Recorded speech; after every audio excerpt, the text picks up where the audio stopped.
Are we good to start? Can I get a thumbs up from Steph or thumbs up? Okay. Well, I want to introduce myself to everybody. Thank you, everybody, for joining. This is, gosh, I was going to say something annual Wine and Ballots, but I'm not even sure how long we've been doing this, but it is a very popular event and for good reason. I want to welcome everybody. This is the Junior League of Denver's Wine and Ballots event.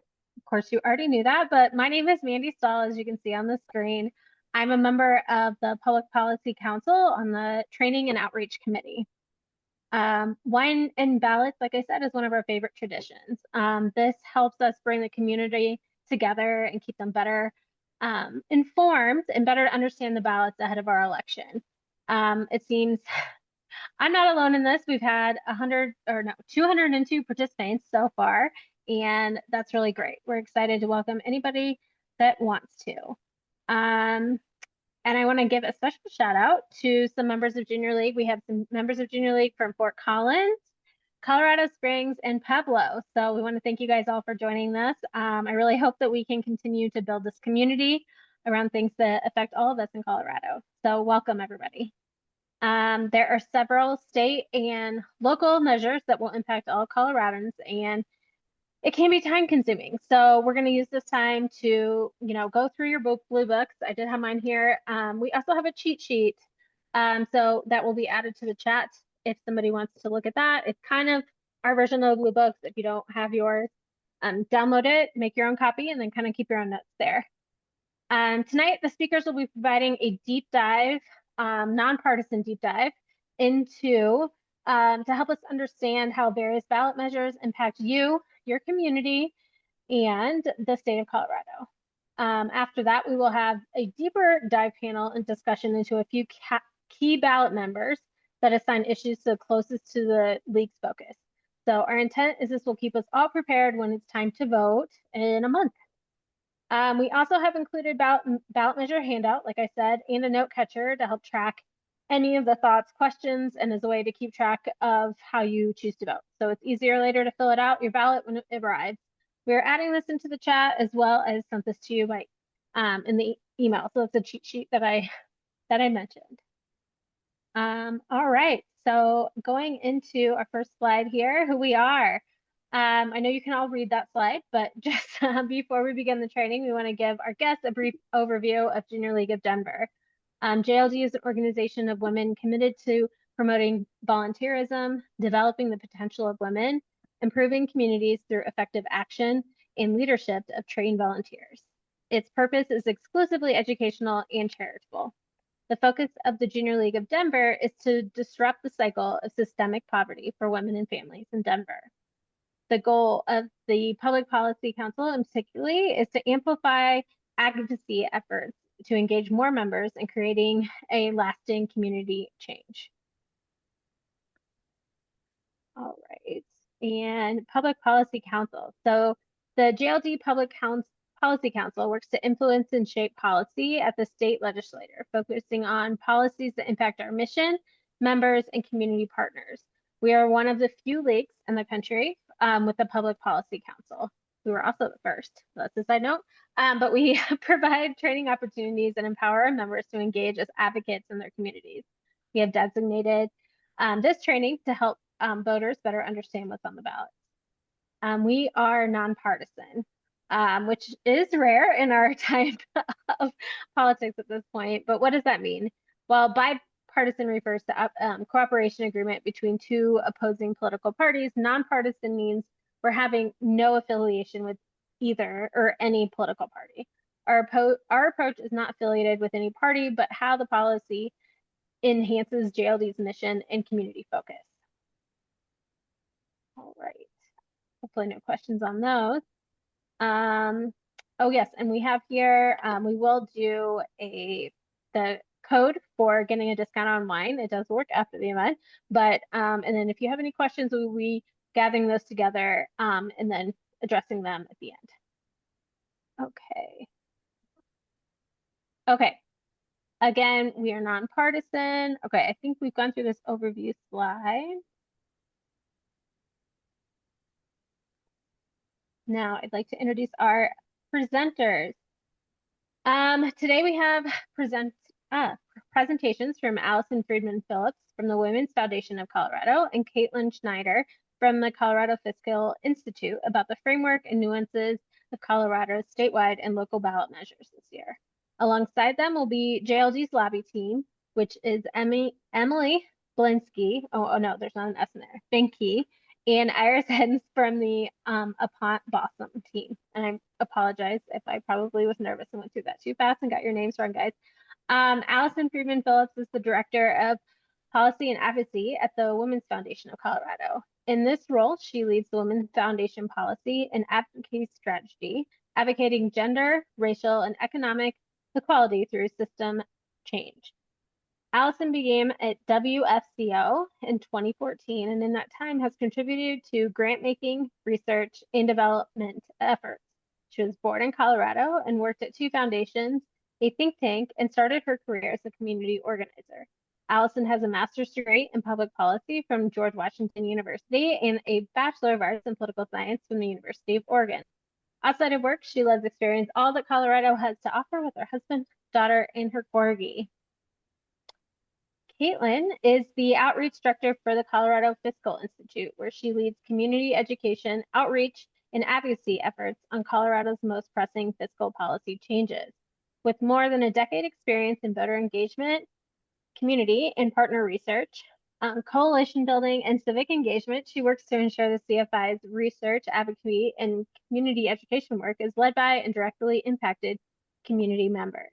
Caitlin oversees programs, partner coalitions, and education events. And she manages Count Me in Colorado, which is a statewide civic engagement initiative that connects the communities to provide information and conversation about the decisions we make on the ballot and how those decisions shape our communities. As part of CFI's leadership team, Caitlin provides strategic guidance to the advanced policies that create a more equitable economy for all Coloradans. So welcome, guys. Okay, alongside Allison and Caitlin, we have Emily and Iris from Junior League's lobbying team, Upon Blossom, and I know I'm saying that wrong, and I know the correct way to say it, so sorry. Emily is an extensive legislative and policy analysis background, having worked for Colorado legislators and congressional campaigns. She leads the firm's client support services, including policy analysis, legislative tracking, committee hearing preparation, educational events, legislative field relations, and coalition coordination. Emily grew up in Southern California and has lived in Denver for 10 years. She holds degrees in political science as well as a master's degree in public policy from the University of Denver.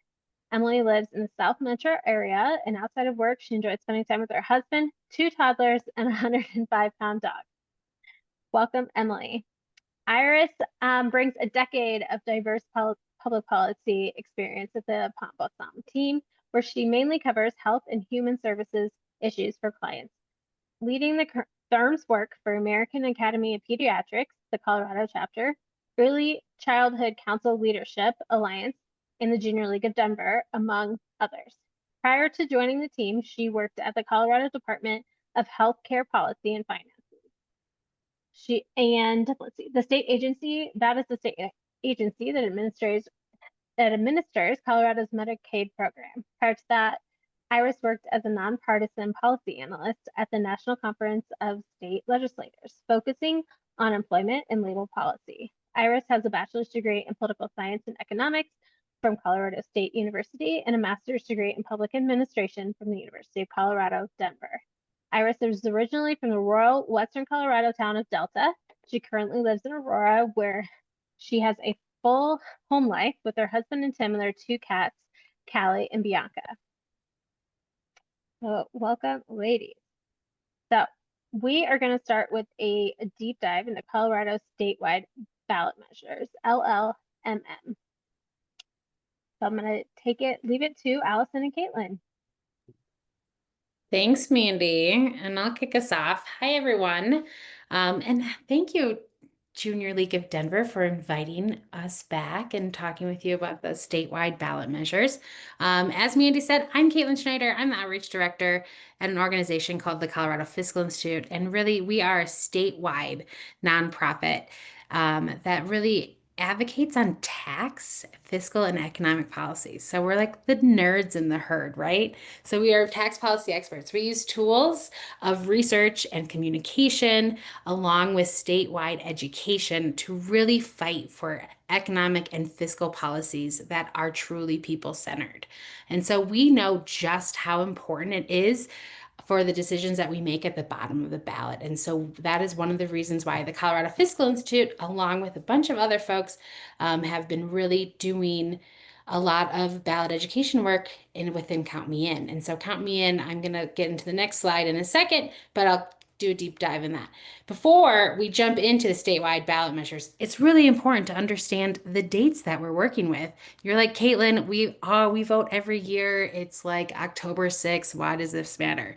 Because it's October 6th and we have a statewide, not just a local election, but a statewide election this year. It's something to be excited about because we get to make these decisions and we get to decide these decisions that really shape our communities, both at the state level and at the local level. So I just wanted to mention these key dates before we jump in. If you take anything away, know that November 4th is Election Day. What does that mean? That means this Friday, October 10th, our city and our county level election offices will be mailing ballots to all registered voters October 10th. So could be this weekend that you get your ballot, if not by next week.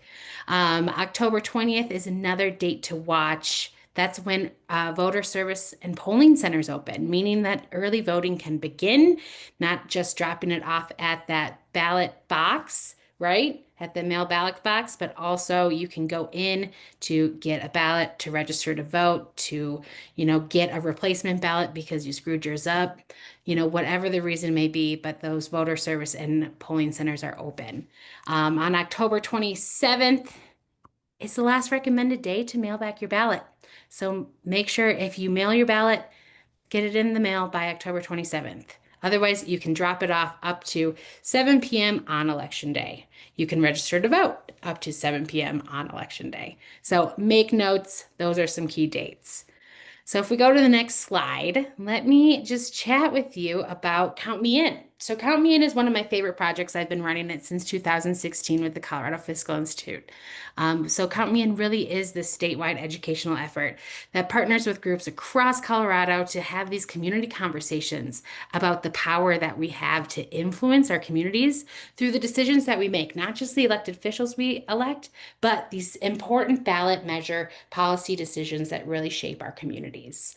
And so really what Count Me In values is really understanding that we want to make sure that we're making connection and conversation with communities. And so we have, since 2016, decided not to take positions on ballot measures, but really make sure that we are diving deep and exploring what does a yes vote, what does a no vote mean? And really, what does your decision mean when you think about it in the lens of not just for yourself, but you take that step back of like through the lens of your community. And so we are a coalition is what I'll call us, our effort, where we have a really robust steering committee of other nonprofits, advocacy groups, and just single volunteers who really believe in the power of ballot education, of getting that vote out and having these conversations. And so we know, part of our values that we have at Count Me In, check us out, countmeincolorado.org. We really want to be this one-stop shop for voters, where not only do we want to set up events within community, but we also want to provide those resources and be a trusted resource and or direct people to trusted resources of, you have a campaign that you care about or a ballot measure, but what about the other two that are on the ballot, right? I mean, this year we have two statewide ballot measures, but we also have a bunch of local measures that will affect how Denver looks, right? And also, we'll be talking about other local measures throughout the state. So really, we are here. We want to be a resource. We try to make learning about ballot measures fun because it is fun. And that's just how nerdy I am. I told you we were the tax nerds in the group. We're also like the ballot measure nerds. So count me in, check out our website. Tonight, we really, if you have been to a presentation with either Count Me In before or the Colorado Fiscal Institute, I love starting with some building blocks of really just how do we put ballot measures onto the ballot, which is really important because sometimes it feels like alphabet soup. It's an odd year. We only have two measures, but Next year, we'll surely have a lot more measures. Last year, right, we had 14 different measures. Proposition, propositions, amendments. So it's really helpful, I think, to understand how we put measures on the ballot, both at the state level and also at the city level, right? And so this chart kind of breaks it down a little bit. There are two different ways that we can put measures on the ballot. We have a referred measure system here in Colorado, meaning that our state legislature can go through the process of referring measures to the ballot. So during our legislative session, which is those 120 days from January to May, they can go through the process to introduce a bill or a referred measure and go through the process of both the House and the Senate to pass it, to place it on the ballot. When you see letters, that means it was referred by the state legislature, right? So both measures this year, Proposition LL and Proposition MM, were referred by the state legislature. We also, in Colorado, we're one of 24 other states that have a citizens initiated process, meaning any registered voter in the state of Colorado can go through the process of one, writing a policy, two, making sure that it follows all of the legal restrictions that we have. Say it's single subject, we're creating a new law, making sure it's actually legal. And then they can go through the process of gathering signatures. And so this is a citizens initiated process. And so those show up on the ballot as numbered measures, right? And so there are two, so once this process is done, we have these referred measures, right? They're letters, or citizens initiated, they're numbers. And at the local level, at the city, it's the same way, but instead of the state legislature, it's the city council, right? Especially for Denver. And so all of the measures that we see for Denver will be referred by the city council. So there also are two different types of measures, right? We have propositions and we have an amendments. Propositions, they change state statute, and state statute can be changed both by voters and by the state legislature, okay? And then we have amendments, and amendments propose changes to the state constitution.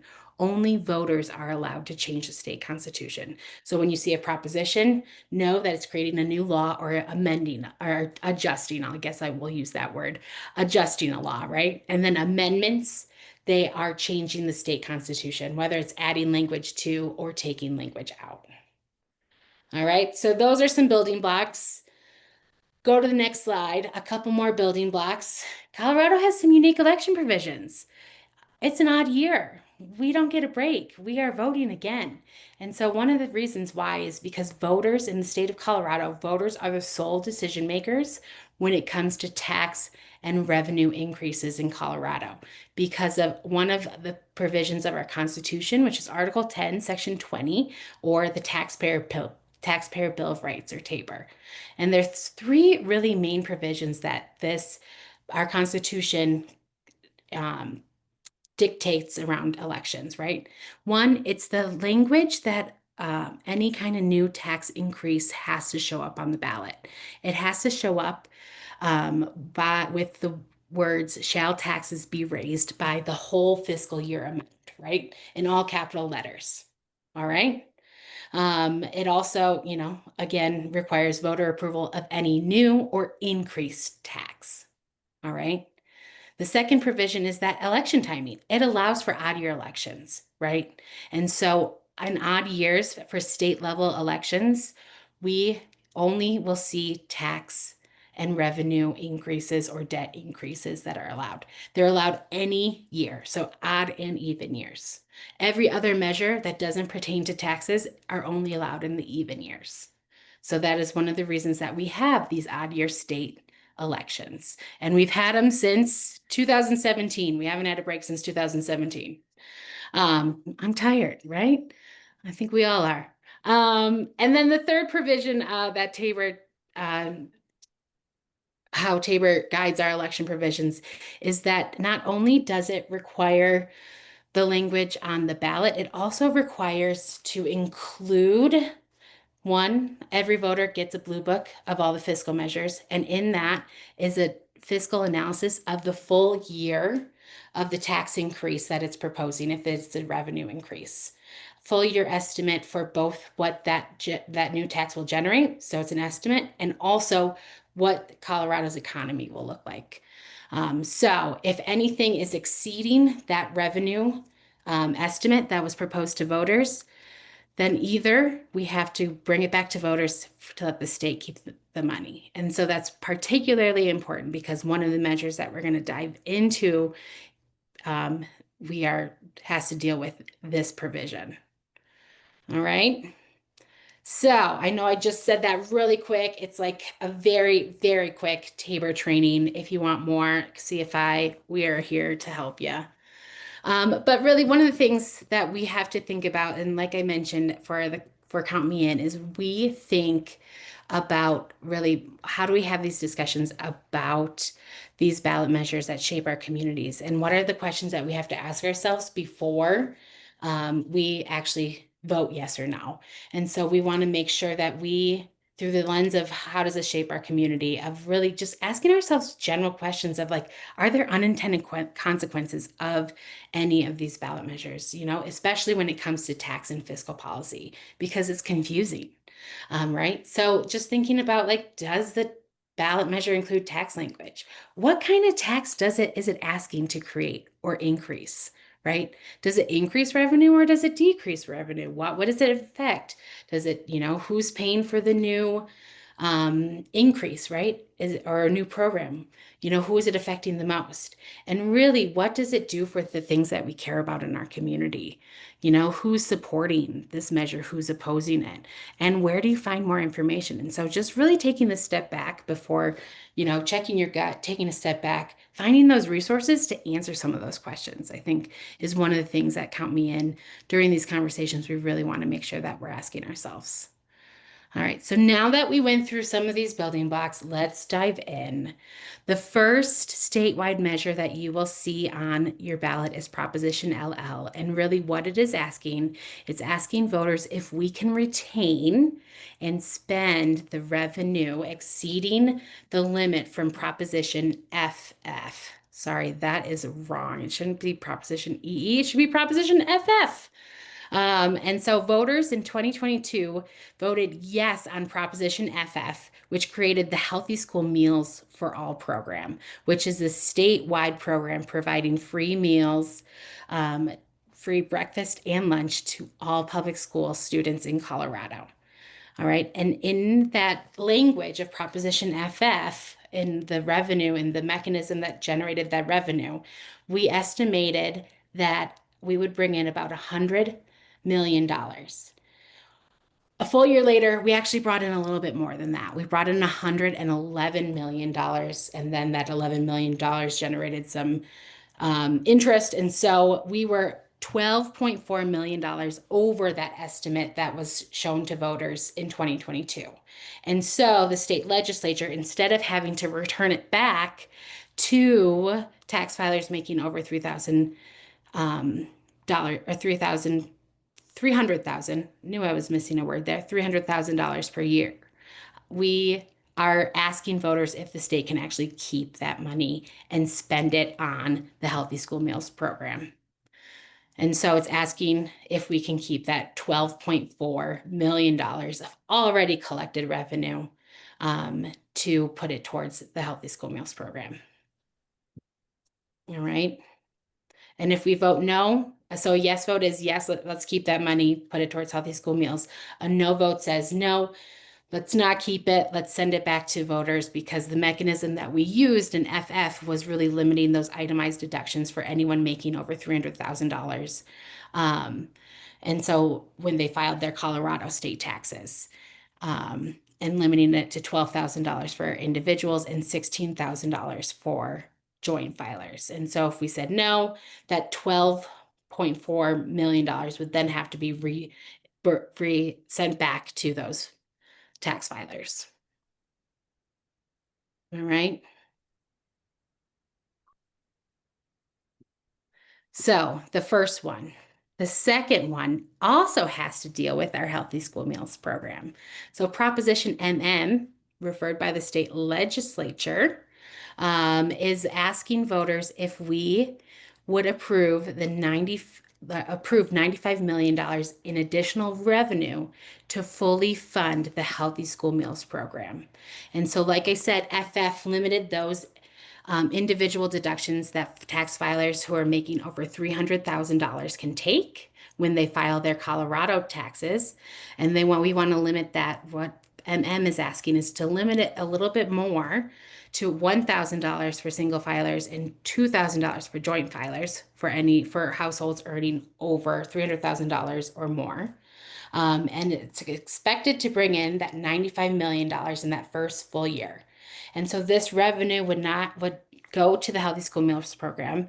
It would be able to fund both the free meals, right? The breakfast and lunch that Healthy School Meals Program provides, and also the second part of the Healthy School Meals Program that they have not been able to fund, to increase wages for cafeteria staff and stipends for school meal workers, provide grants for local food purchasing and related technical assistance grants.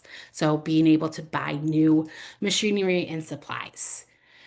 And so Proposition MM, again, is asking voters if we can generate a little bit more money. If voters say no to MM, then the Healthy School Meals Program will still operate right through January as is, and being able to provide free breakfast and lunch. However, without additional revenue, it is likely that the program will have to be limited in how many schools can actually participate. Because of when they first were doing calculations back in 2022, inflation has increased and they've had more student participation than expected. And so the program actually costs more than what they thought. And so that is one of the reasons that they're going back to voters. Another provision of MM that was actually introduced during the special session in August was that if MM passes and that we generate more revenue for the Healthy School Meals Program, any extra revenue that we don't need to fully fund that program will actually help reimburse the state for the SNAP program. Okay. The Supplemental Nutritional Assistance Program, which is also another food program.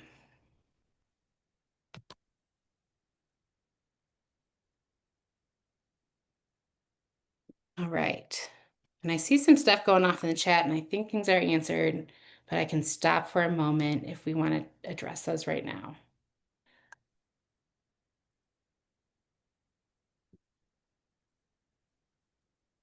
I think they're mostly answered in chat. Cool. There was one question, Caitlin, from Liz Peets. She asked if there's an eligibility threshold for low income students.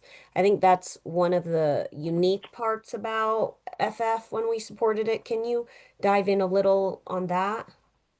Yeah, so I mean, there is a free and reduced meals program that schools use, right, for income eligible students. But the Healthy School Meals Program, one of the things that it did when we passed it in 2022 is that it took away that requirement, right? And so any student can access a free breakfast or free meal, both making sure that we're providing food for students.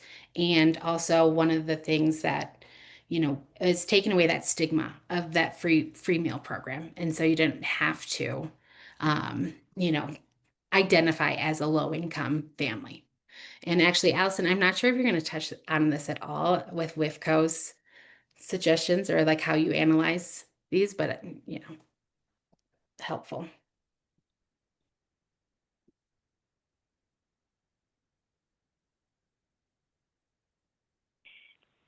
All right, I'm happy to jump in and share more about the Women's Foundation, our ballot guide, and our perspectives on LL and MM. So first, I want to say thank you so much to the Junior League of Denver for your long-term partnership and support of the Women's Foundation of Colorado, or because that's a long name, I'm going to call it WFCO. I know we have collaborated in a lot of different ways over the years, and I was really excited to be asked to be here tonight to share our perspective on some ballot measures for this year's election.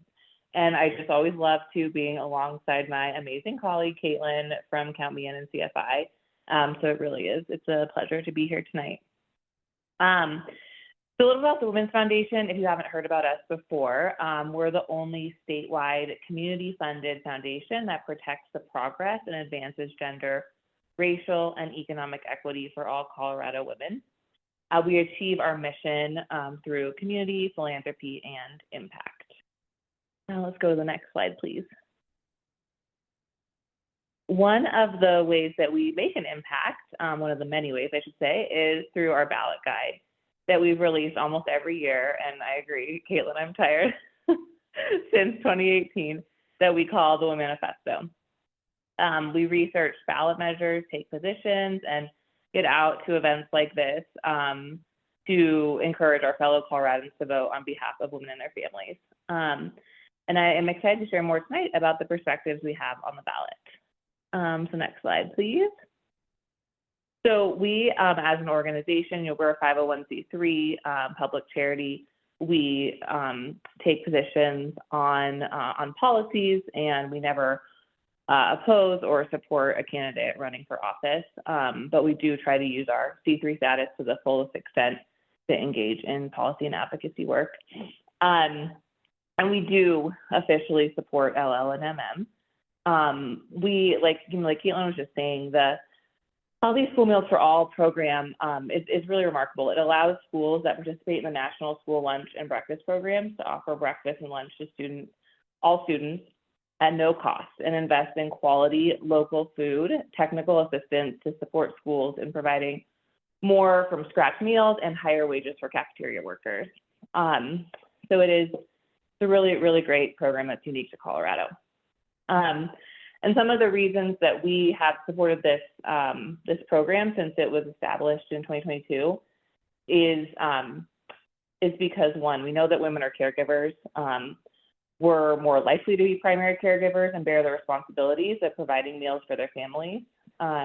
So access to healthy school meals and nutrition assistance programs is really critical to women's economic security and our children's and our families' well-being. Then another reason that we're supporting this measure, why we think about these sorts of programs, is because we know that inequity and food insecurity, single mothers and women of color are overrepresented in low-income families and disproportionately experience food insecurity. So these measures run programs that help these families to access nutritious food and allow for their kids to eat at school. The next point is that we know these measures focus on raising revenue from higher income households that earn $300,000 or more, rather than those struggling financially. So it creates a more fair, equitable system that doesn't place additional strain on women with fewer resources. We can go to the next slide. Oh, shoot, back the slide. Sorry, thank you. There are a lot of words on these slides. And another sort of lens we use is economic participation. We know that free school meals support women's ability to work and participate in the economy. And when mothers or caregivers know their children have access to nutritious food while at school, they can focus on their careers without worry. And then another piece is thinking about the next generation. We know with child development and learning that adequate nutrition is essential for children's cognitive development and academic performance. Hungry children struggle to concentrate, learn, and succeed in school. And then finally, we know that programs like these, of course, in combination with other programs and really, great policies to support women and families, when we ensure that children receive nutritious meals, these sorts of programs can help break the cycles of poverty that disproportionately affect families headed by women, which can hopefully create long-term economic mobility. And finally, I just want to reference one research project that actually the Women's Foundation has been doing in partnership with the Colorado Fiscal Institute. I imagine, many of you are familiar with the budget reconciliation, or HR1, that was passed this summer. And, how there's a lot of different ways it might impact Colorado, but we really wanted to do an analysis of how women will be impacted in the state. And we found that in particular, women will be impacted by the SNAP changes that are made, and Caitlin mentioned this in her presentation, that if the second measure passes, that assuming healthy school meals for all is funded, some of these some of the revenue will also go to support SNAP. So we have an opportunity to backfill some of the federal funding losses to support SNAP in our state. And that's another reason that the Women's Foundation supports these measures. And I'd also love to invite you to an event we're having with CFI on the 29th of October, where we'll talk more about that research. We'll talk about, you'll be like, probably have turned in your ballot at this point and you're experts on the ballot then, but we will talk more about the opportunity to vote on these ballot measures and to do some advocacy around these issues. So I'll drop that link in the chat in a second. But yeah, thank you again for having the Women's Foundation here and to share our perspective on these measures. I really look forward to talking more about it and hopefully continuing our partnership into the future. Awesome. Thank you so much, Allison. And oh, my internet's being a little fussy, folks. So if my audio cuts out, let me know and I can go off camera. Emily and I from the Aponte and Busam team just wanted to round out the statewide ballot measure discussion to make sure that we let you all know what some of the opposing arguments to these two ballot measures may be. It's important to stress that there is no organized opposition campaign for Prop MM or Prop LL at this current time. But some of the opposition arguments for Prop MM could include the additional tax burden that it could place on tax earners, and that is the higher income tax bracket, but still additional sort of tax burden for those folks. It also could reduce deductions for individuals who already may face high tax burdens. So Colorado has kind of over time been restructuring the way that they levy a lot of taxes on folks in the state, trying to make the tax code more progressive, meaning that if you make more money overall, your tax burden should be higher. And some folks would disagree with that approach and say that, you know, it might be unfair to tax higher earners more just because they do earn more. And then finally, one argument that could be levied against Prop MM could also be concern about government expansion and spending efficiency for folks who prefer government to stay kind of small and tight. They may argue that this shouldn't be something that the government should be weighing in on. I'll drop all of those arguments in the chat as well, just so you all can review them. And then Emily, do you want to do the same for Prop LL? Yeah, absolutely. Thanks, Iris. So tag teaming with Iris on Prop LL, there's really three key components that an opposition vote might consider when casting a no vote on LL. The first one is that an opponent may view it as giving too much discretion to the legislature. Another would be that this may allow funds to be used for purposes beyond the school meals. So diverting those funds to a different area that wasn't initially intended. And then lastly, some may argue that tax increases or this revenue retention should always require voter approval. So likewise, I will drop those points in the chat as well. And now I'll turn it over for any questions we have in the chat. You all have been very efficient in running through our chat questions. You've been very on top of things.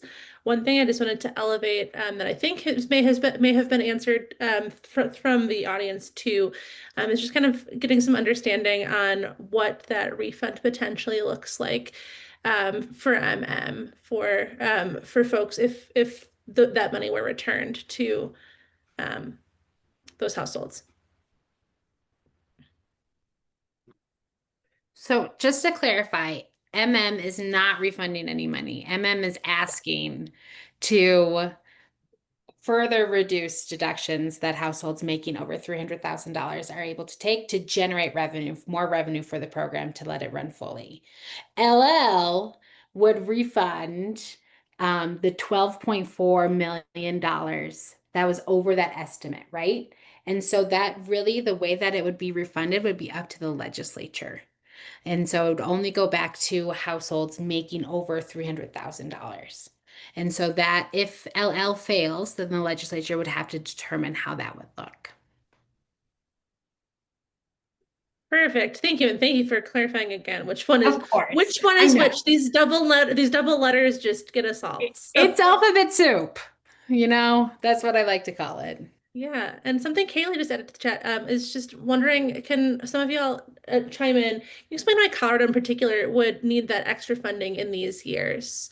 What's different both about the time and also about Colorado as a place that this might be important to additionally fund at the state level?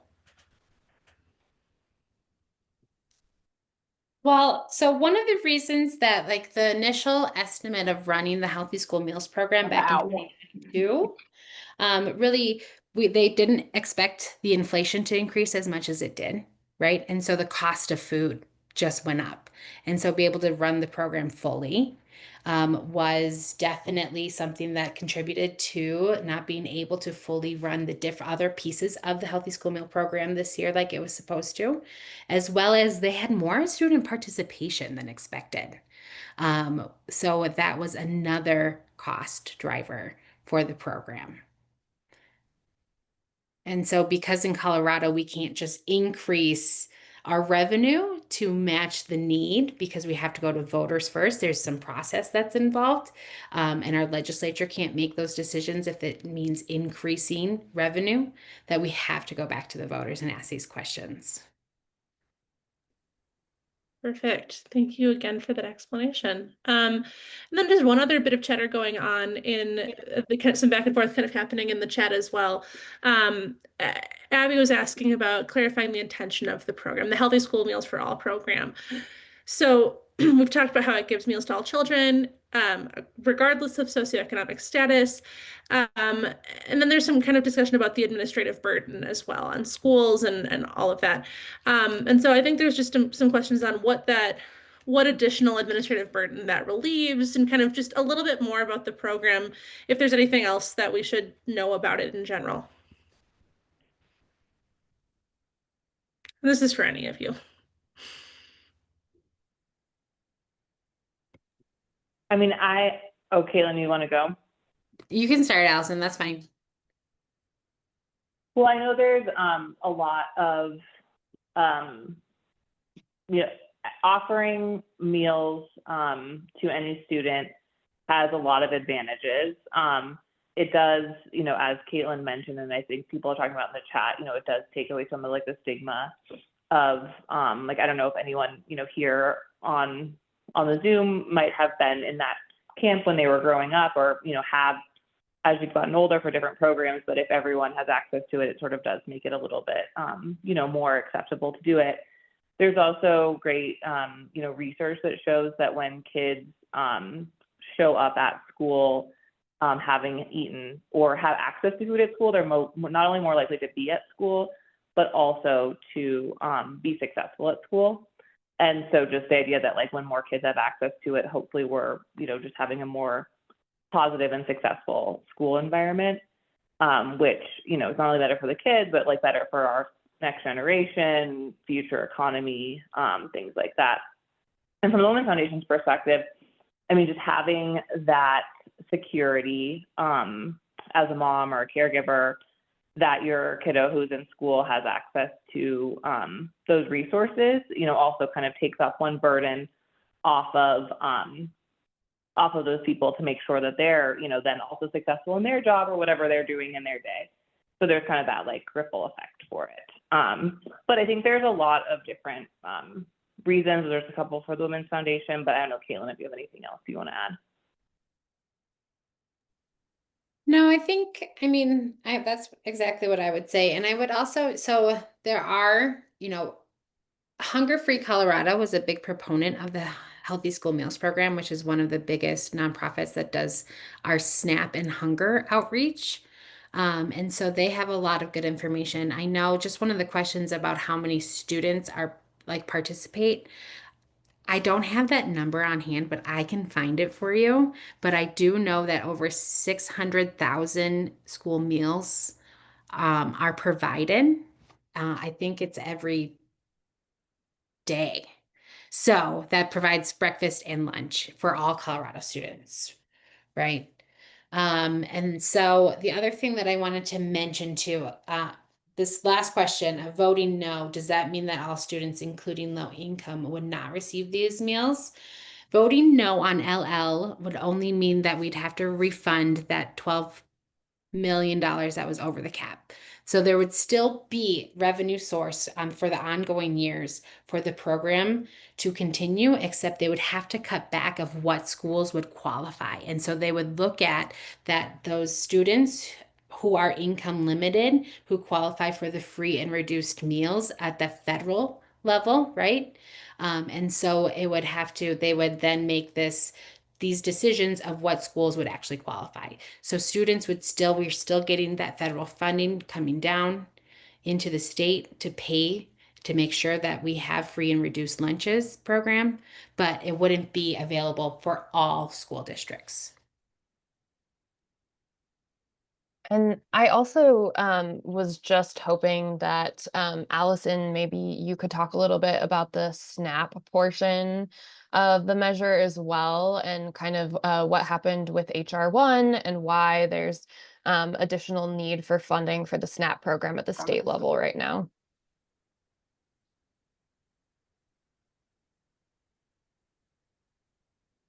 I could feel that I was on mute when I knew I was muted.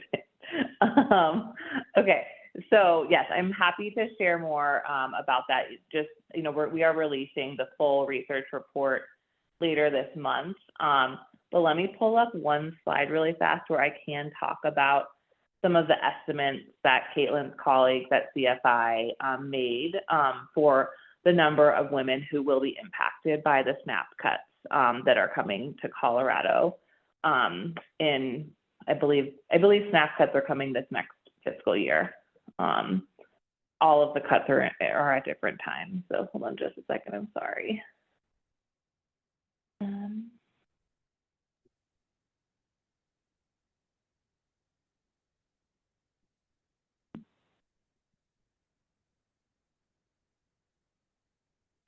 Oh my gosh, I'm sorry. I thought I had it over here. Oh wait, here we go. I think I hit it on this one. Okay. So one of the major HR1 changes are work requirements. And Colorado already has SNAP work requirements. But under HR1, there are going to be two new groups who were previously exempt from work requirements for SNAP eligibility, who will no longer be exempt. And this group total an estimated 64,989 people. And some of those are parents of kids under 14, who was previously parents of kids under 18. And then the other group is older adults between the age of 54 to 64. So obviously the parents of kids under 14 group is very much in the world that we're talking about tonight. So the nearly 40,000 adult women who are non-exempt are probably not going to be meeting the new work requirements. So like the combination of all these things means that we're going to be having tens of thousands of women in Colorado who are going to be facing increased food insecurity. And that's on top of losing other benefits like Medicaid and, you know, other cuts to some programs that have been made over the last 9 months or so. So that connection to this measure, like we mentioned, is that if both of these measures pass and Healthy School Meals is fully funded by these changes to the tax code, then the over and above funds will go towards Colorado's SNAP program, which means that we would be able to not only support kids who are in school through the Healthy School Meals for All program, but also support families and women who are going to be losing SNAP in the state. Was that kind of what you were looking for? Yeah, I thought it'd be an interesting tie-in to the information that Caitlin shared just previously. So thank you. So I just have a question, because from what I understand, that those people who were exempt or are now becoming not exempt from these work requirements, there's just more requirements for them, but they're not necessarily losing their benefits. Is that correct? You can go ahead, Caitlin. I saw you come off mute. Yes, and Diana, yes, there are more work requirements that have to be administered, right? And so if they get that wrong or they don't qualify, then they will lose their benefit. And one thing to note with the decisions that were made in HR1 is that for the first time ever, they are shifting some of the cost to run the SNAP program to the state, right? And so that's a big piece of it because the federal government be until 2026, I think is when the shift will begin. The federal government was able to pay and bring money into the state to pay for that program, right? And so the big thing here is that the shift to the cost of the state, right? So we're asking the state to pay more of a portion for the first time ever, all states to pay a portion of SNAP. And when we, now we're getting into a budget presentation, but that means Colorado, with our very limited budget, has to find that money if we want to continue running the program at the levels it's been running. Or do they have to make decisions of finding how do we backfill that and where does that revenue come from? And so within it's starting to address that of saying, hey, if we have extra money to both run the Healthy School Meals program, the state can use this extra revenue to help backfill that now state's portion, which is a new cost to Colorado. Thank you. And so is that explained in the blue booklet? It's not because it's mostly just saying that the state is allowed to use the revenue to one, fund Healthy School Meals program, and then two, any excess can go to SNAP and doing SNAP benefits. But like Allison said, we're having a presentation on the 29th, right? So come there and we will surely be able to answer some of those questions. Okay, thanks. Okay, we've had a couple more trickle in. Just to and again, you've touched on a bunch of these, but just to kind of double back on all of this, wanted to get a little understanding of once again which schools are already which schools currently receive these benefits. And I think you all have mentioned that there's not much clarity on what exactly that would look like if there were a reduction in benefits. But just will you just once more for all of our edification kind of talk about current state and future state with a no vote on either or both of these?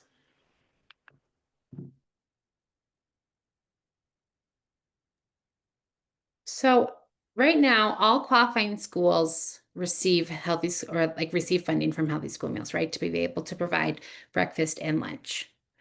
And that is almost every single school in Colorado. Including privates, charters, or just publicly funded? Public and charter. Thanks. Yep.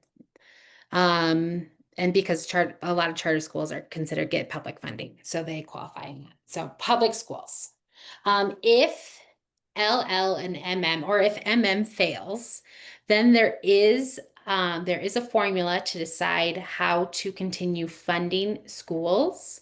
And so the program would be rolled back to only certain schools, those with 25% or more of their students who automatically qualify for the free federal school meals program, right? Either through SNAP or Medicaid. And so there is a formula, and so would be the program, if there's not enough revenue, if MM fails, then it would be rolled back. And there is a percentage of really looking at that population of students who qualify for the free and reduced lunch program federally. Perfect. Thank you again for doubling back on all of this. I know getting into the details is really helpful for all of us to make sure we're totally clear, and we're marking up our little cheat sheets for our blue books and our future ballots. So awesome. I think that is high level everything we had in the chat. I hope those of you who had questions in the chat, if anything did not feel resolved, feel free to re-elevate it. But I think it is time to hop over to our Denver ballot measure folks. So I will pass it to, I believe, to Caitlin. Is that right? Yeah, you can't get rid of me. Fabulous. So I just want to note that usually count me in. We do not dive deep into local measures just because there's so many of them, and we're a steering committee group of 11. But especially for you all, and because I also live in Denver and an active participant in the Denver elections, I am helping Emily and Iris go through some of the Denver measures. And so before we jump into the nitty-gritty of these measures, I just wanted to give you a big overview of the Vibrant Denver Bond Package. And so one thing to note is that this package is not increasing any or authorizing any new tax or increasing a tax rate, right? It is a bond, and a bond really is this tool that is used by governments, really, like more specifically, is used by municipalities to help pay for big infrastructure jobs, right? So whether it's like repairing, building, creating, constructing. Okay. And so it doesn't make sense to actually ask for a tax increase and wait until we have enough revenue to then be able to address the big infrastructure problems. And so bonds really are this loan that municipalities can take out and then pay back over a period of time through the taxes that they're already collecting, right? And so it's just like we're taking out a loan to say, yes, let's do this big infrastructure job. All right. And so that is what the Vibrant Denver Bond Package is asking Denver residents. And so through these 5 different measures of being able to address these different pieces that need to be addressed right now, whether it's, creating a new building or new roads or fixing bridges. And so we're going to dive deeper into them in the next few slides with Iris and Emily. Yeah, thank you so much for that, Caitlin. And just some additional kind of context and level setting for you all. You have likely heard in the news or seen in local news outlets coming out of the Denver metro area that Denver has really been faced with a significant budget shortfall this year. And as a result, they've been forced to make cuts and even lay off staff to help balance their municipal budget. So it is seen in this year with the city having this budget shortfall as relatively controversial, I would say, or a little bit more controversial than these bond measures usually are, for the city to be asking voters if they can borrow more money when they're having to make budget cuts. The deficit in Denver for 2025 was about $50 million.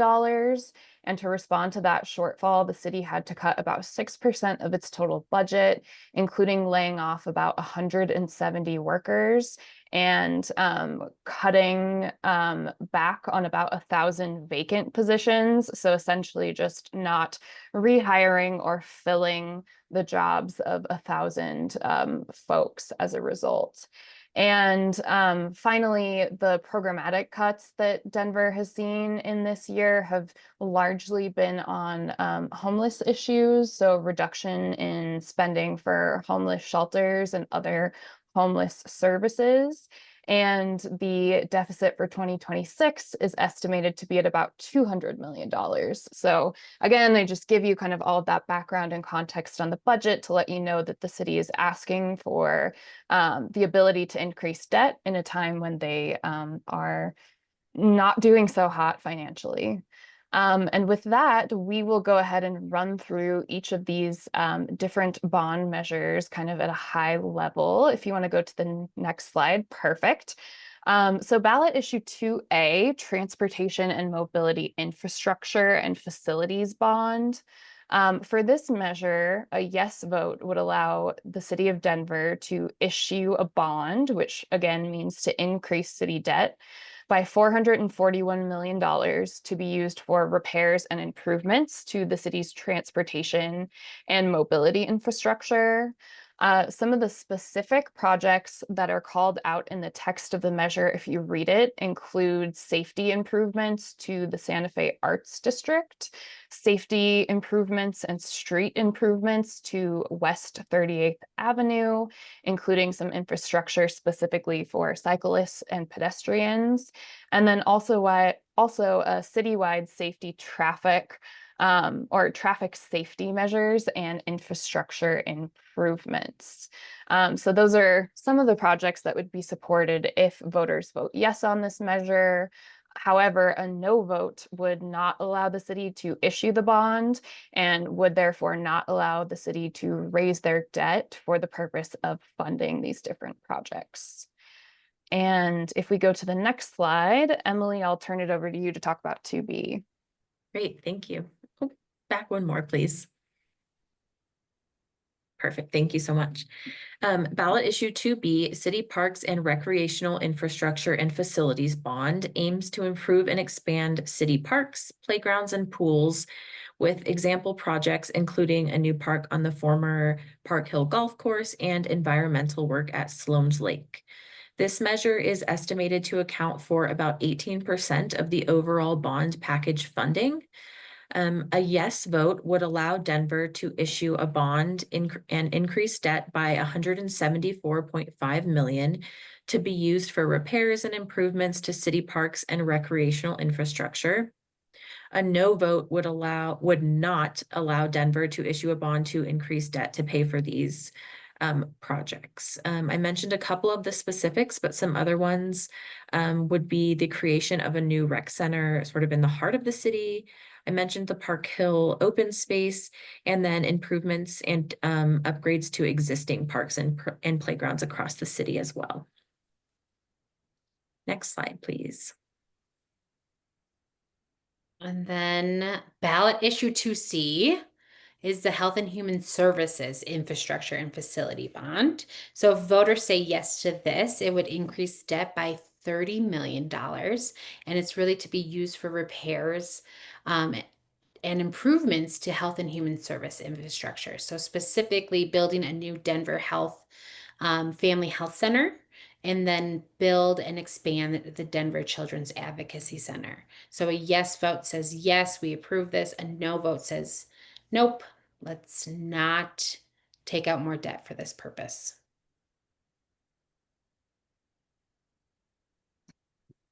Then we have 2D, and we're popcorning around to keep it light and fresh for everyone this evening. 2D is the City Infrastructure and Facilities Bond, which has to be like the most boring name for all of these. A yes vote on this measure would allow Denver to issue a bond and increase their city debt by $244.4 million to be used for repairs and improvements to city infrastructure, which again is quite broad. So if you dive into the text of the bond measure specifically, some of the projects that they list out include infrastructure and repairs to city art infrastructure. That includes the Denver Art Museum, but also different libraries throughout the city, senior centers, certain museums and concert venues as well. The measure would also support building a new first responder training center. So that's the physical kind of training center for EMTs, for police officers, and other first responders. And then finally, this measure would make some renovations or pay for some renovations to the Denver Animal Shelter as well if it were passed. A no vote on 2D would not allow Denver to issue the bond and increase additional debt to take on these projects. And then for 2E, I'll turn it over to Emily. Great, thank you. Ballot issue 2E, Housing and Shelter Infrastructure and Facilities Bond, is dedicated to improving housing and shelter facilities, increasing affordability and accessibility through projects like adding ADA improvements to shelters, and also investing in land and buildings for affordable housing. Some key features of this bond issue include repair improvements to existing housing and shelter facilities to reduce rental burdens, enhance safety, and improve overall conditions. This bond would also create a new affordable housing development across the city by placing affordable units in co-located facilities. So think next to a library, on top of a library building, and also expanding accessibility and safety updates. A yes vote would allow Denver to issue this bond and increase city debt by 59.3 million. And a no vote on this measure would not allow Denver to increase the debt for this purpose. Then moving on to 2E. Referred question 2F, excuse me, renaming the Department of Excise and Licensing to the Department of Licensing and Consumer Protection, the most exciting one all night, no doubt. The goal of 2F is to update the city charter to modernize, clarify, and better integrate the licensing and excise functions into the city's executive leadership. So a yes vote would rename the department and some of the positions in that department in an effort to modernize and clarify what the department does and clarify the functions within the city charter. A no vote on 2F would keep the name and definitions as they currently stand. And then moving us along to referred question 2G, changing the method of electing an at-large Denver City Council member. This would designate 2 at-large city council seats known as seat A and seat B. This change would align their election rules with those of the mayor, the auditor, and the clerk and recorder, meaning that candidates would run citywide, voters would cast 1 vote per seat, and then the top 2 vote getters for each seat would then be elected. So a yes vote would designate Denver's 2 at-large seats as 2 distinct seats, A and B, and they would require each to be elected separately with a separate ballot of candidates. A no vote would maintain the way that city currently elects their candidates for the 2 at-large seats as 1 race, where the top 2 vote getters get both of those 2 seats. Next slide, please. Thank you. And then referendum 310, whether to retain ordinance 25-1765, prohibiting the sale of flavored tobacco products. As Caitlin explained a little bit earlier, in Denver, a citizen referendum can be placed on the ballot by gathering enough valid signatures from registered Denver electors to change an ordinance recently passed by the city council. Referendum 310 is a veto referendum asking Denver voters whether to retain or repeal this ordinance, which is a city law passed by City Council in December of 2024 that bans the sale of flavored tobacco products within city limits. If the ban is upheld, the following flavored tobacco products would be prohibited for sale in Denver, and these include menthol cigarettes, e-cigarettes, and vape cartridges, nicotine pouches like Zyn, and flavored cigars and smokeless tobacco. It's important to note that the current law defines flavored as any product that imparts a taste or a smell distinguishable from tobacco. So mint, fruit, cotton candy, bubble gum, all those flavors that sound way more appealing than the flavor of tobacco itself. A yes vote will retain the ban on the sale of flavored tobacco products for the Denver City Council. A no vote would remove the ban of the sale of flavored tobacco products in the city.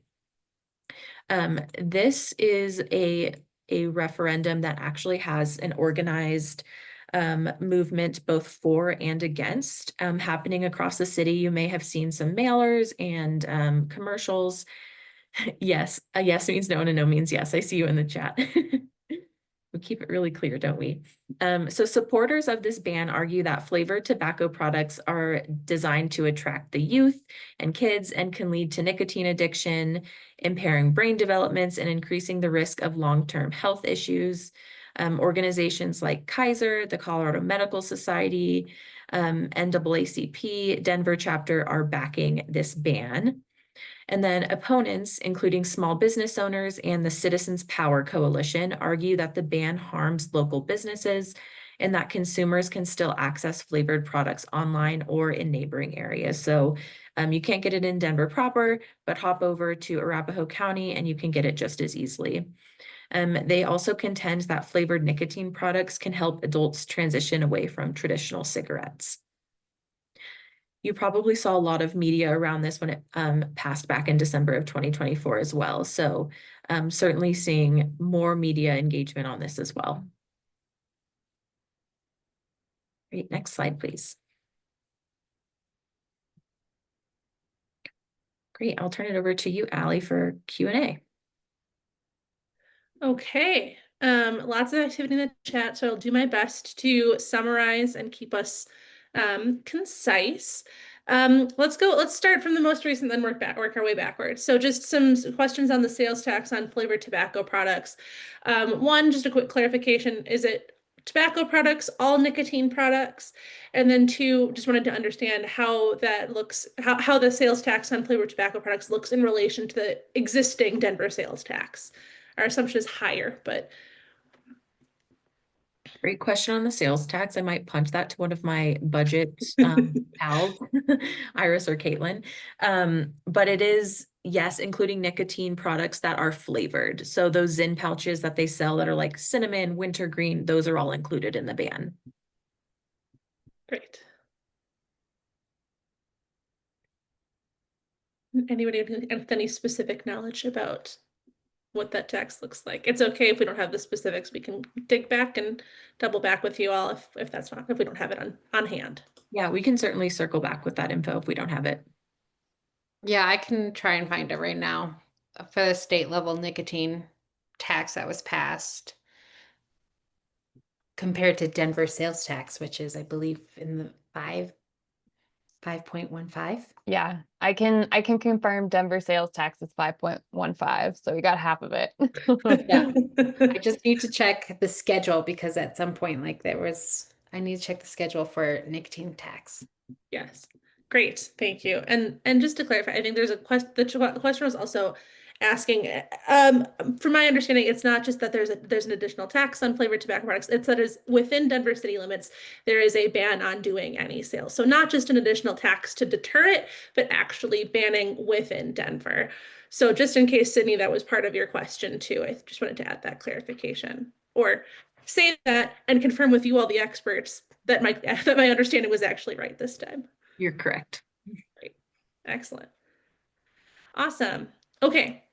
Then let's double back to I think the elephant in the room with some of the Denver bond initiatives is just the deficit, the existing deficit in Denver, which you all opened with. And so some questions in the chat around what is considered reasonable practice, or what are even just to make sure we're remaining nonpartisan, what are some of the considerations when you're thinking about running a new bond when there's an existing deficit? What are some of the things that we would want to chew on or turn over?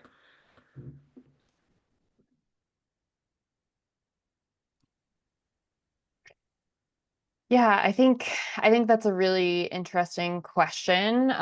There isn't anything, preventing the city from putting these new bond measures on the ballot, despite the fact that there is a current deficit. But I think that in a time of austerity, in a time of a lack of funding, it's really thinking about what is most important to you as a voter and what is most important to the city that you live in. And if those infrastructure projects, which certainly are needed and critical in their own way, are kind of deserving of the funding versus certain programs that already exist or other buckets that might be more important.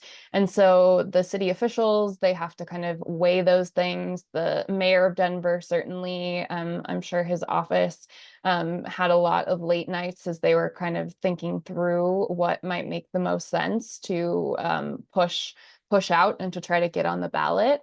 You'll also have folks who argue, if we don't have enough money as it is, like what can we do to get more money? Can that be a tax increase? Can that be those bond measures? What else can we kind of work towards? So I think that there are a lot of different things to weigh, and the city is weighing that, and each of you who are registered to vote in Denver also kind of have to weigh those benefits versus costs. And Caitlin, I don't know if you might have anything to add to that. No, Iris, I think that was a really well-rounded approach of just, the benefits of a bond is not an immediate like tax increase, right? And it doesn't have to be paid back immediately, right? It's this loan. And that usually municipalities, they are rated for bonds, right? So how, like, like a person when we take out a loan, right? What is our credit score? And like, so municipalities are rated, and Denver has held a highly rated, a AAA star rating in the bond sense, meaning that like if we do take out a bond, it is highly likely that we will repay it in all of its entities within that time period and like still be able to function. And like municipalities have been, Denver has been using this as a tool for over 30 years. So I don't know, it goes back and forth. But really, how do you weigh it of like these immediate projects of infrastructure repair or building that do like generate jobs, right? Versus also we're in this budget deficit and crisis in Denver and at the state level too. And what does that mean? And so do we pause something to fix another, or do we just continue to try and suss through? I don't know if that was helpful or just more confusing. And I saw another kind of question in the chat about magnitude of the numbers here, and I think that that's a really good point to hit on as well. So the overall City of Denver budget for 2025 is $4.4 billion. So the whole package of new debt that the city would incur here, 950 million, is definitely a huge number, but I think that some of us, when we work around government numbers, like the state budget is tens of billions of dollars, and you just kind of get used to those big numbers. But yeah, overall, the Denver budget is $4.4 billion. Thank you all of that for all of you for that perspective. And Caitlin, I hear your point about, was that helpful? Was that more confusing? I think it maybe is more confusing in a helpful way, right? Like to be able to have these things to chew on, to kind of weigh out what our values are, what are what's important to fund now versus kick down the road. In terms of thinking about that the cost of paying back the bond is delayed, like you mentioned, relative to like a new tax, but what does that timeline look like, and what are those mechanisms for bond repayment? Because I think some of us just are not super familiar with government finance. Imagine that. Yeah, for the Vibrant Denver, I believe it's 6 years. So really the repayment method is just from taxes that are already being collected, mostly like through property taxes. And so it's not like an increase in taxes. It's just that the budget setting aside some revenue from the budget to repay bonds. And like we already do that. And that is part of how the city or municipality's budget, of just understanding what they have already, what are their liabilities and what do they need to continue to pay back.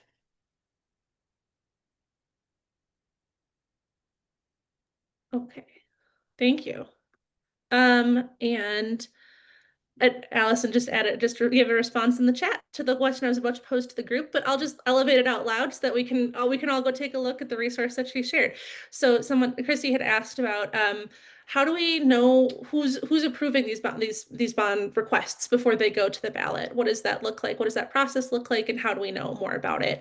And Allison shared a really helpful link about more info about community engagement projects and bonds in Denver that might be helpful. So I will refer us all to the chat, but if there's anything additional that any of you would like to add to that, we'd love to hear it.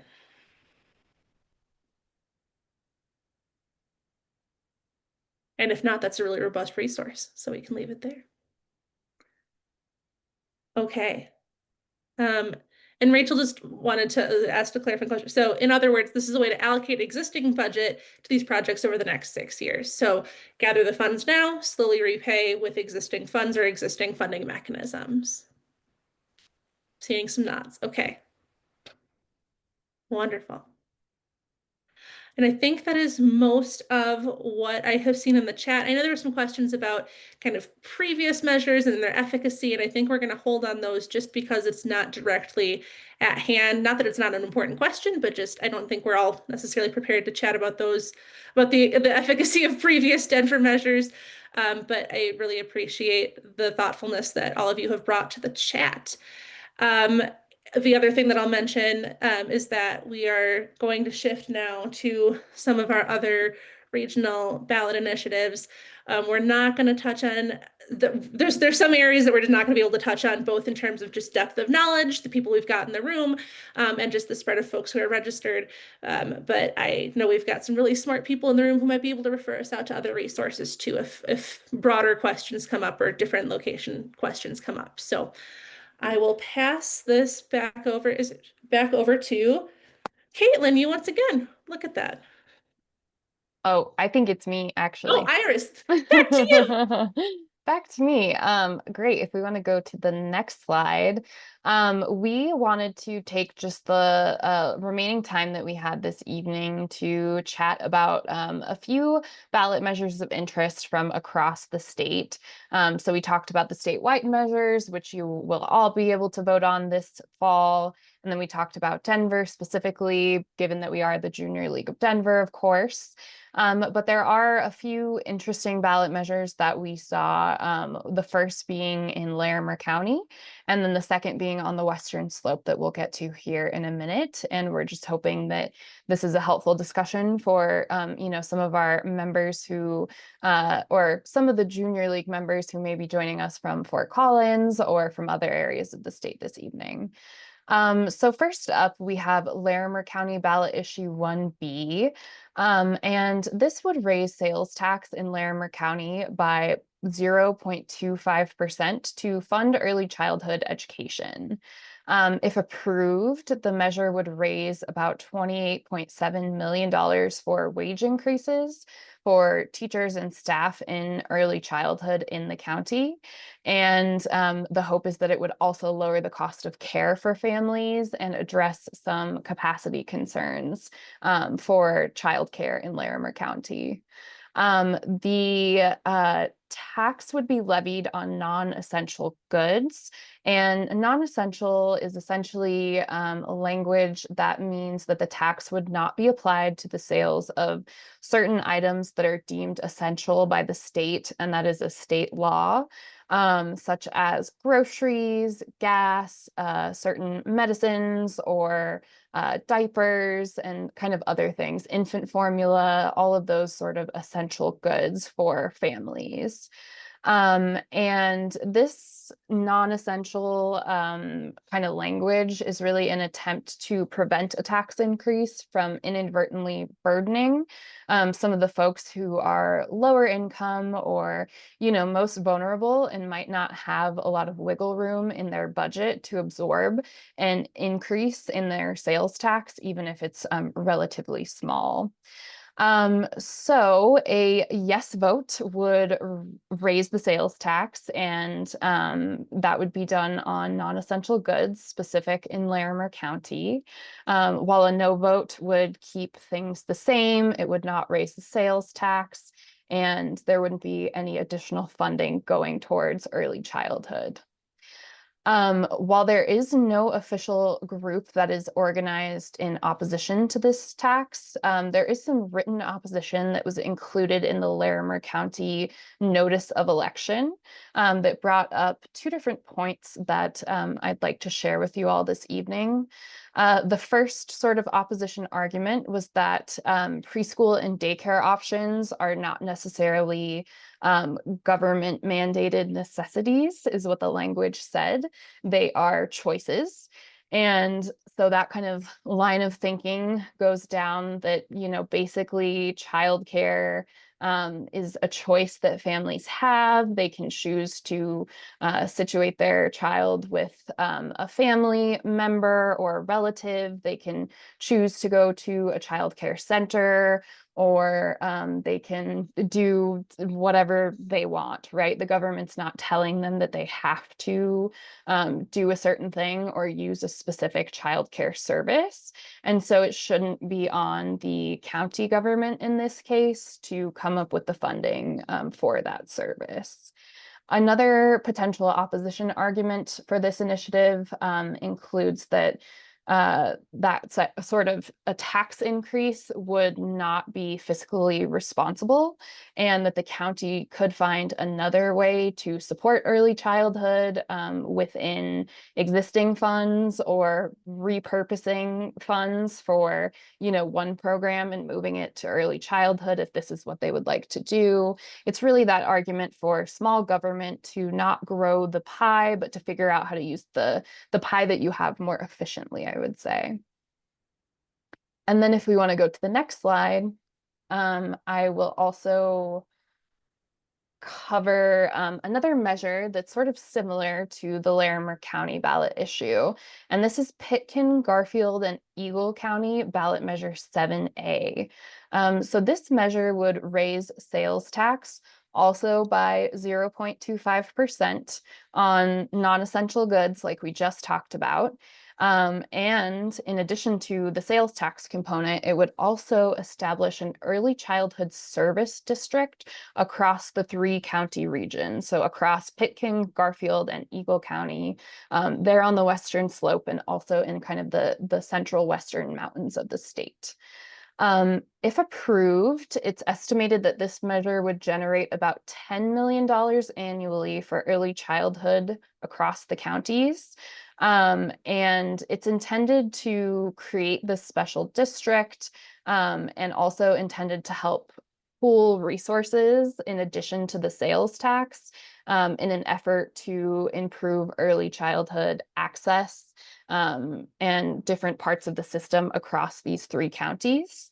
I'll note that Western Colorado has some of the biggest gaps in access to childcare and early childhood education for families in our state. For example, in the 3-county region implicated in this measure, only about 44% of children in the 0 to 5 age range have access to a licensed childcare provider. So proponents of this measure say that this will be able to increase the resources, so they'll have more childcare providers and more families will ultimately be able to have access to the needed childcare.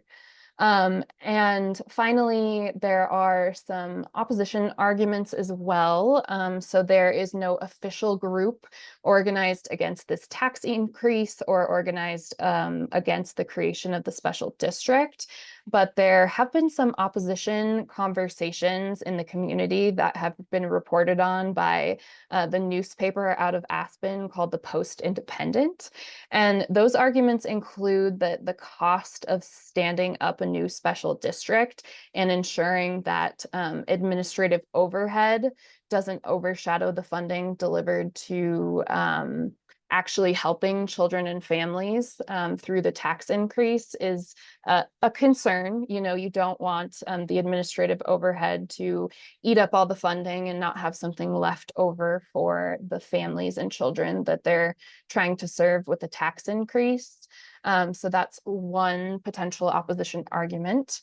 And then another one is that in this rural area of the state, there are some school districts, and I thought this was really interesting, who are concerned about workforce because they have such a small pool of workers to pull from, to be teachers aides, to be early childhood providers.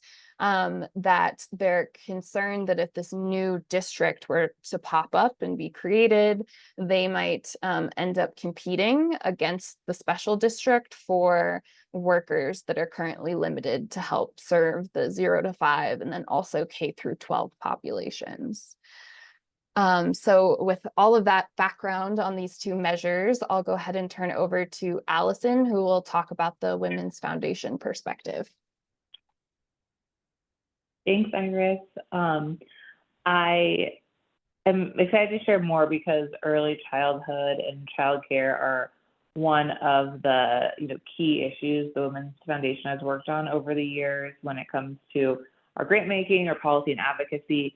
We know, I imagine many of you on this call have young children or had young children or have young children in your life, and you know how challenging it can be to find affordable and high quality care that's accessible to you in your community.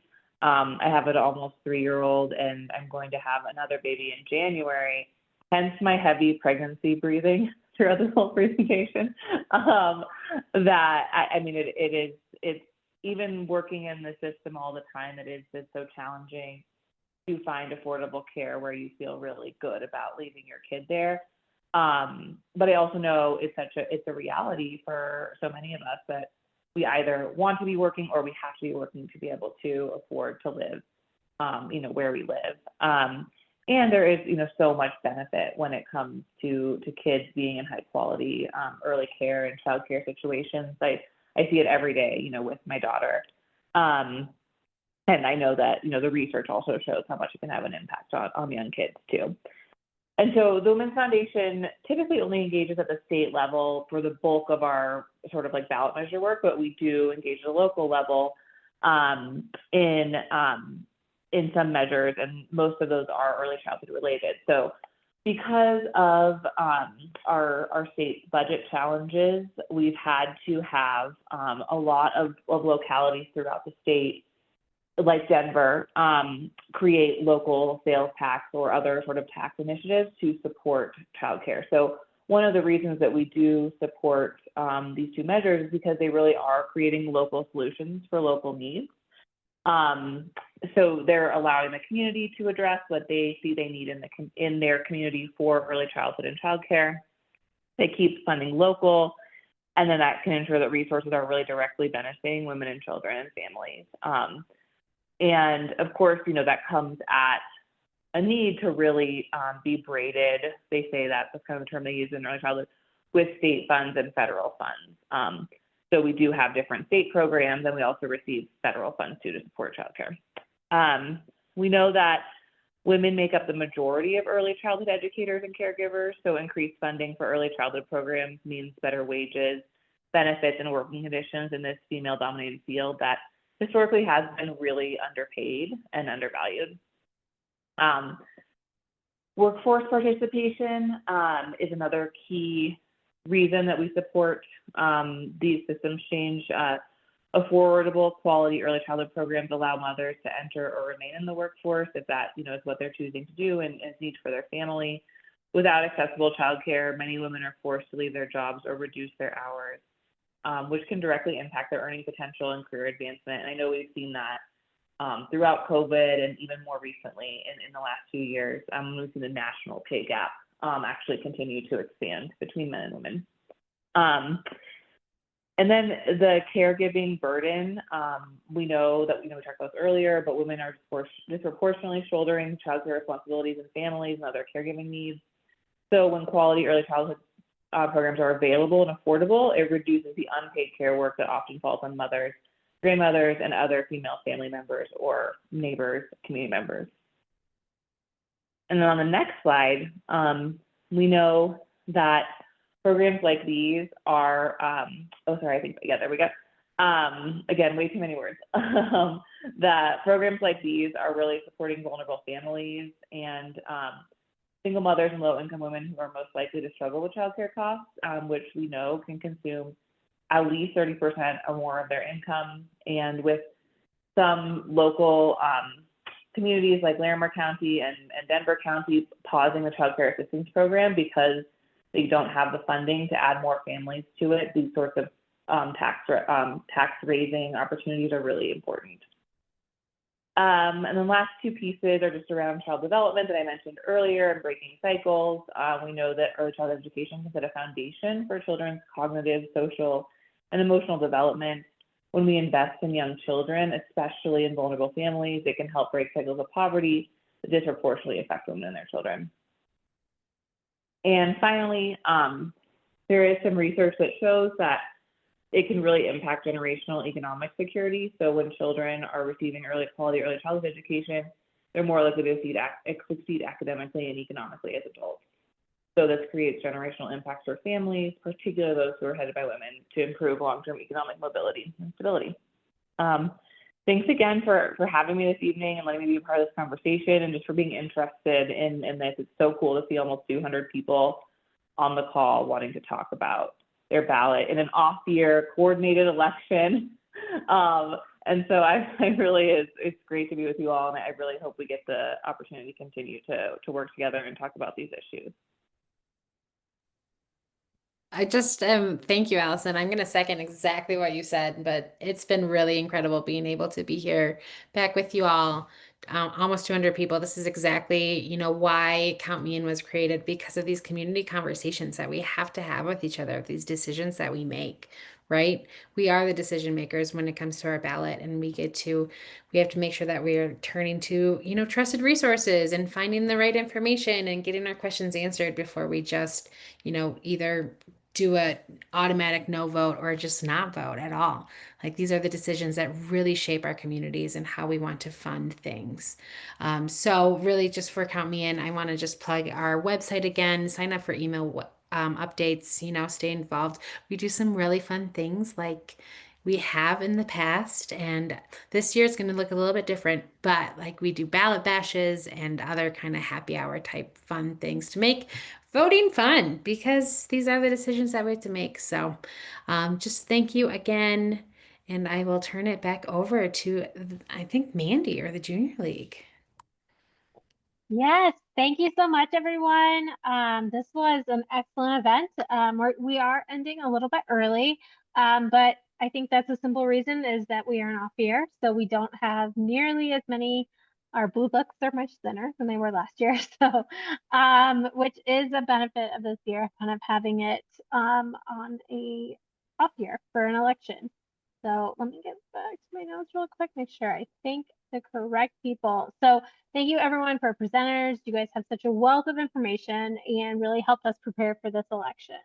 I also want to thank everyone who joined us for this. I know we hope this overview of the Colorado statewide measures really helped prepare you to vote. And don't forget to look for your ballots. They're going to be mailed next week. And election day is November 5th.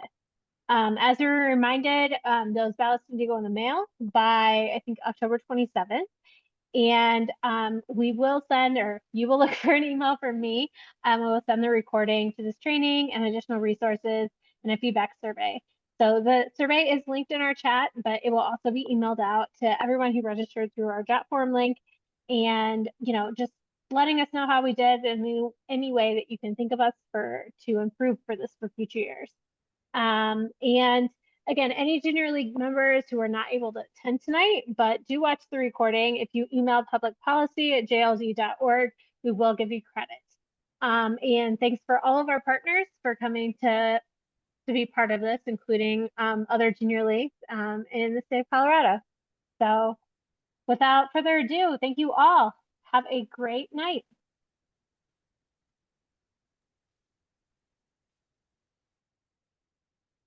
Thank you.